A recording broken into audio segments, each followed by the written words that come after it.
Advik education study में आप सभी का स्वागत है। तो आज फिर से आज की वीडियो में फिर से हम स्टार्ट करेंगे पांच ऐसे क्वेश्चन है। ये पांच से ज्यादा भी हो सकते हैं, कुछ करने के लिए भी दूंगा। पांच ही क्वेश्चन ऐसे हैं, ये एएलपी के लिए इंपॉर्टेंट है। क्या कहा? एएलपी, जो कि आरआरबी एएलपी का एग्जाम है। मतलब ये साइड में जो वीडियो दिखाई दे रही होगी ये आपकी इन्फॉर्मेशन की है। एएलपी की 10 अप्रैल से आपके फॉर्म भरे जाएंगे। 10 अप्रैल 2025 से न्यू वैकेंसी है। 2900 पोस्ट की, वो 9900 पोस्ट की है। 9970 है, वैसे तो 70 खा चुके हैं, पर कोई बात नहीं है ना। 70 बहुत बैठता है, क्या पता उन 70 में आपका ही नाम हो यार। तो ये कुछ एएलपी के क्वेश्चन है, इसमें कुछ एनटीपीसी के क्वेश्चन है। मैं इस वीडियो में आज कराने वाला हूँ जो पिछले ईयर में आए थे। जैसे कि एएलपी की वैकेंसी 2018 में आई थी, इसके बाद अब आई है 2024 में आई थी, फिर 25 में आई है ना। तो ऐसे ही 2021 की एनटीपीसी की वैकेंसी आपकी 2021 में आई थी, उसके भी ईयर के क्वेश्चन मैं इस वीडियो में कराने वाला हूँ। एक दो क्वेश्चन इसके, एक दो एएलपी के, है ना। तो फर्स्ट क्वेश्चन है, अच्छा एलसीएम एचसीएफ मैं पूरा कंप्लीट करा दूंगा। मतलब जो कॉन्सेप्ट है एचसीएफ और एलसीएम का, वो मैं आज की वीडियो में कंप्लीट हो ही जाएगा। मतलब मेरे हिसाब से कुछ ना कुछ थोड़ा बहुत समझ में आ ही जाएगा आपकी, जब 5-10 क्वेश्चन करेंगे। तो पहला क्वेश्चन जी आपके सामने है एल। फर्स्ट क्वेश्चन देखो जी, 506 और एक दे रखा 782। इसका हमें एचसीएफ ज्ञात करना। एचसीएफ शॉर्ट में एचसीएफ लिखेंगे, और अगर लॉन्ग में लिखना तो आप महत्तम समापवर्तक लिख सकते हैं, हिंदी में लिख सकते हैं ना।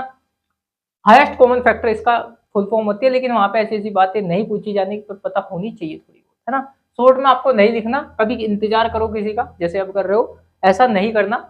क्योंकि बड़ा अक्सर लिखोगे आप महत्तम समापवर्तक, इतना तो टाइम ही पूरा हो जाएगा, तो एचसीएफ लिख दोगे।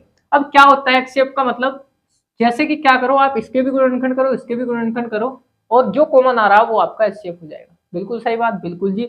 मैं 506 के गुणनखंड लिख रहा हूँ। अच्छा 506 के गुणनखंड करके देख ले, बिल्कुल जी करके देख लो। 2 से काट दो इसको, 2 दूनी 4, 1 बचा, 2 पंजे 10 और 3, ये सीधा 11 से कट रहा। 11 दूनी 22, 3 11 33, ये सीधा 23 से कट रहा। मतलब इसके गुणनखंड लिख सकते हैं हम 2 गुना 11 गुना 23, लिख सकते हैं 2 गुना 11 गुना 23। आप 782 के करके देखो, 782 के कितने होंगे? 782, 2 से कट रहा जी, बिल्कुल 2 से कट रहा।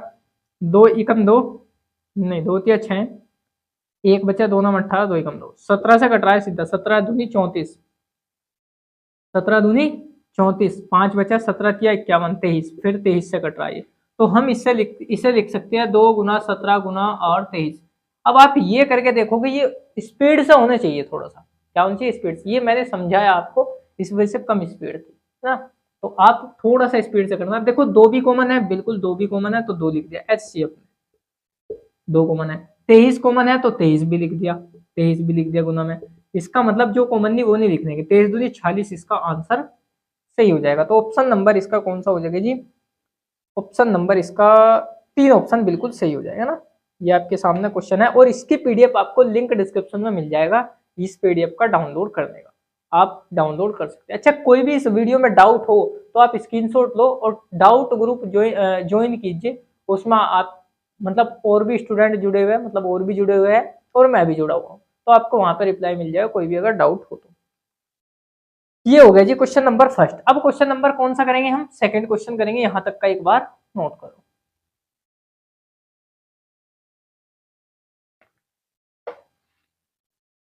क्वेश्चन नंबर सेकंड देखो, सेकंड देख लो। क्वेश्चन नंबर सेकंड में क्या कहा है? 4/5, 2/3, और कह सकते हैं 5/3 का हमें क्या ज्ञात करना? एलसीएम ज्ञात करना। भाई वाह, एलसीएम। देखो इस सवाल को करने से पहले मैं 2 फॉर्मूले बता रहा आपको। 2 फॉर्मूले क्या? LCM of fraction. अगर हम फ्रैक्शन किसे बोलते हैं? भिन्न। इसका अगर हम एलसीएम ज्ञात करेंगे, फ्रैक्शन ये भी जो बटे के रूप में लिखी हुई, ये भी और ये भी, इनका एलसीएम ज्ञात करेंगे तो क्या करेंगे? एलसीएम ऑफ न्यूमिनेटर, मतलब अंश बोलते हैं इसको, और डिनोमिनेटर मतलब हर, इसका हम एचसीएफ कर देंगे। सिंपल, ये पहला फॉर्मूला बन चुका। अगर हम एलसीएम ज्ञात कर रहे हैं तो ऊपरले वाले का एलसीएम, निचले वाले का एचसीएफ, बात खत्म। ठीक है। अगर हम एचसीएफ ज्ञात करने, एचसीएफ ऑफ फ्रैक्शन, किसी भी फ्रैक्शन का ना, कितने भी फ्रैक्शंस हो, ले भाई ऐसा और लगा दो, फ्रैक्शंस है ना, ये 3 है, तो आप HCF कर रहे तो HCF ऊपरले वाले का कर दो, HCF ऊपरले वाले का HCF कर दो, और निचले वाले का क्या कर दो आप, LCM कर दो, LCM ऑफ डिनोमिनेटर, ये लो सिंपल। और क्या, ये दूसरा फॉर्मूला बन चुका जी आपका। अगर HCF कर रहे हैं तो ऊपरले वाले का HCF होना चाहिए, निचले वाले का LCM। LCM कर रहे हैं तो ऊपरले वाले का LCM और निचले वाले का HCF, सिंपल। अब देखो यार एक बात ध्यान दो, 4 2 5, ये तो है LCM ज्ञात करना, 4 2 और 5 का LCM क्या हो सकता है, 4 2 5 का LCM। LCM किसको बोलते हैं, मतलब कोई ऐसी संख्या जो इससे कट रही हो, इससे भी कट रही हो, इससे भी कट रही हो, वो है 20। ये छोटी सी संख्या थी, ये छोटी सी संख्या थी, इस वजह से मैंने डायरेक्ट बता दिया आपको। अभी क्वेश्चन बड़े बड़े आएंगे, टेंशन मत लो। ऐसी संख्या जो इससे भी कट रही हो, इससे भी कट रही हो, इससे भी कट रही हो, या कह सकते हैं आप, क्या कह सकते हैं, कुछ नहीं कह सकते। चलो, ये इससे भी कट रही, इससे भी कट रही, इससे भी कट रही, तो इन संख्याओं का यो क्या होगा जी, यो LCM हो चुका।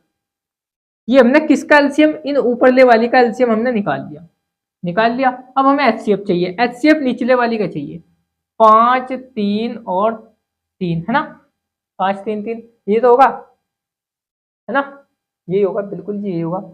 अच्छा, इनके गुणनखंड करके लिख लो, 5 के गुणनखंड 5 गुना 1 लिख सकते हैं, बिल्कुल। 3 को क्या लिख सकते हैं, ये 3 ही है क्या यार, हाँ मुझे लगा था कुछ, यहाँ पे 7 है, इसको लिख सकते हैं 3 गुना 1, और 7 के गुणनखंड 7 गुना 1। क्या कॉमन है, ये 1 1 दिखाई दे रहा है, ये कॉमन है, इसका मतलब आपका कॉमन है ना यो, तो HCF हो जाएगा, ये जो भी कॉमन है वो HCF हो जाएगा 1।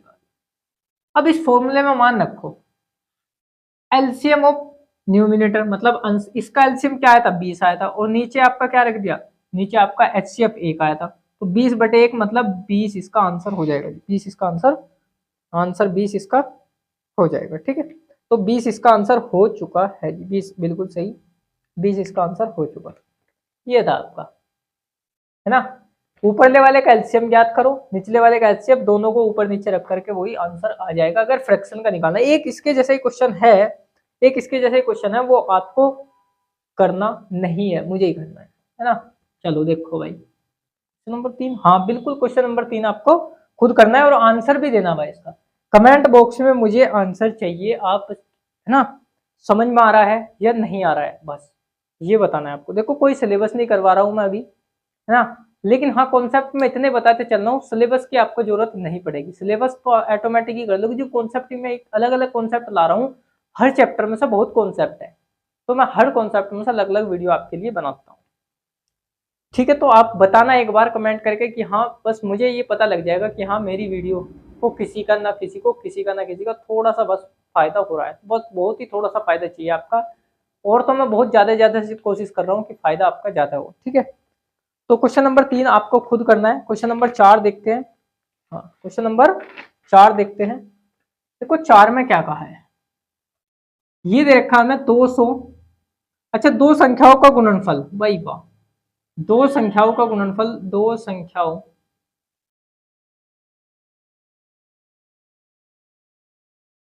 का गुणनफल दे रखा आपको, वो दे दिया कितना, 26 64, और हमें एलसीएम दे दिया 74, एलसीएम वो दे दिया 74, तो HCF पूछ रखा, भाई वाह।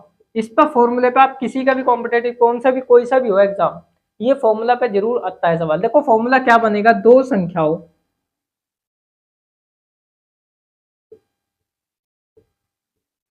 का गुणनफल इज इक्वल टू आपका किसके होता है, LCM गुना HCF, ये होता है जी, ये फॉर्मूला होता है आपका, ये नोट कर लेना अच्छी तरीके से।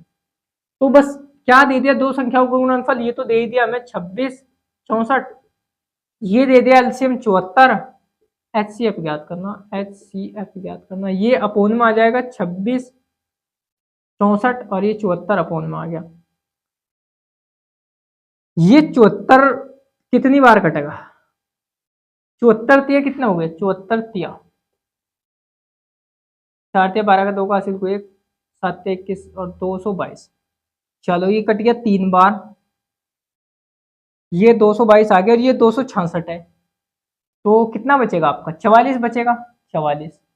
और 4 का ये भी है 44, जब यहाँ पे देखोगे 4, ये 74 कितनी बार चलाएगा, ये 6 बार चलाएगा ये, तो ये आ गया जी 36, ये आ गया जी 36, क्योंकि 74 की अगर 6 में गुना करेंगे तो हम यही आएगा, है ना, ये आ गया इसका 36 आंसर, ऑप्शन नंबर इसका थर्ड इसका सही है। क्वेश्चन नंबर 5वां करेंगे हम, वह बड़ी से बड़ी संख्या ज्ञात कीजिए जो 126 और 189 को विभाजित करती है। देखो कितना मस्त सवाल है, लग नहीं रहा इसमें एचसीएफ पूछ रखा है, एलसीएम पूछ रखा है, लेकिन बकवास कर रखी है थोड़ी बहुत फालतू, लग नहीं रहा है इसमें। बताओ क्या ऐसी बड़ी से बड़ी संख्या कौन सी, 126 को भी,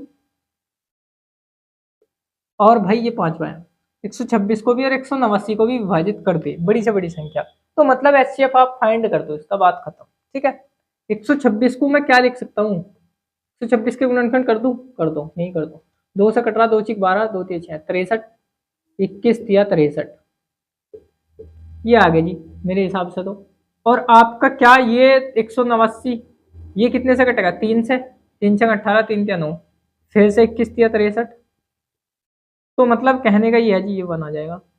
इसका तो आ गया गुणनखंड 2 गुना 21 गुना 3, और इसका आपका आ गया 3 गुना 21 गुना 3, तो ये देखो 3 भी कॉमन है, 3 भी कॉमन है, 21 भी कॉमन है, 21 भी कॉमन है, और कुछ कॉमन तो नहीं, 21 भी कॉमन आ गया, 3 भी कॉमन आ गया, और ये हमारा पता क्या निकल गया, HCF, 21 या 63, जो 63 ऐसी संख्या है वो इसको भी काट रही है और इसको भी काट रही है, ठीक है, ये आपका आंसर हो चुका है ना। ये तो सिंपल सा पता लग रहा था, 63 दूनी 126 दिया 100, सिंपल।